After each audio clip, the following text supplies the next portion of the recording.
હાલ ચોમાસાની સિઝન શરૂ થઈ રહી છે ત્યારે પ્રી મોન્સૂનની કામગીરીને લઈને સુરત મહાનગરપાલિકા વિપક્ષના નેતા પાયલ સાકરિયાએ ખાડી કામગીરીની વિઝિટ કરી હતી। મોન્સૂન કામગીરી માટે બીપીએમસી એક્ટ અમલમાં છે। આ એક્ટ હેઠળ 15 જૂન સુધીમાં પ્રી મોન્સૂન કામગીરી પૂર્ણ કરી દેવી પડે છે। જોકે ગુજરાતમાં સામાન્ય રીતે 15 જૂન સુધીમાં વરસાદ આવતો હોય છે।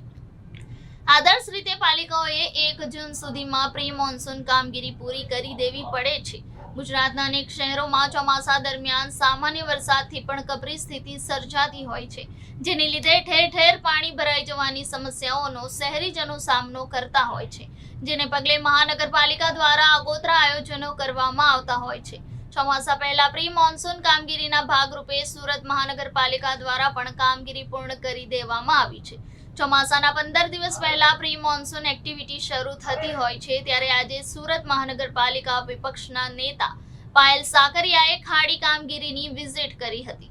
વિપક્ષી નેતાની વિઝિટ દરમિયાન તેમણે કહ્યું હતું કે પાલિકા તંત્ર દ્વારા જે રીતે પ્રી મોન્સૂનની કામગીરી કરવામાં આવી છે તેમનો હિસાબ માંગવામાં આવશે।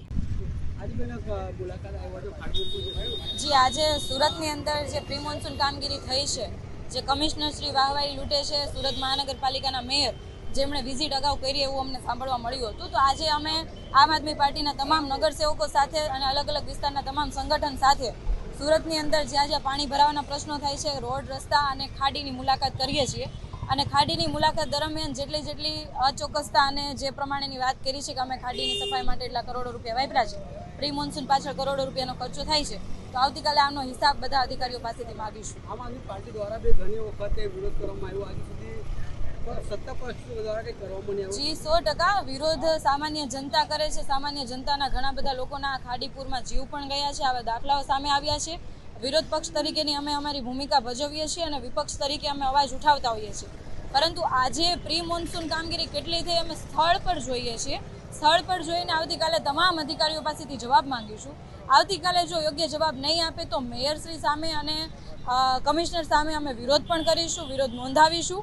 અને ભાજપના જે શાસકો જે પોતાની ખોટી રણનીતિ બતાવીને ખોટી વાહવાહી લૂંટવા માટેની કામગીરી બતાવે છે, એ ખરા અર્થની અંદર શું થઈ છે અમે જોઈને અમે કાલે એમને પણ કહીશું કે ખોટી ફાકા ફોજદારી વાહવાહી લૂંટવા કરતાં ખરા અર્થની અંદર કામ થાય, કરોડો રૂપિયા જે ચૂકવાય છે, પોતાના માનીતા કોન્ટ્રાક્ટરોને કઈ રીતના ફાયદો કરાવી શકાય એ જોયા વગર ખરા અર્થમાં કામગીરી કરવામાં આવે। જો કામગીરી નહીં કરવામાં આવે તો વિપક્ષ તરીકે અમે એનો ખૂબ મોટા પાયે વિરોધ નોંધાવીશું।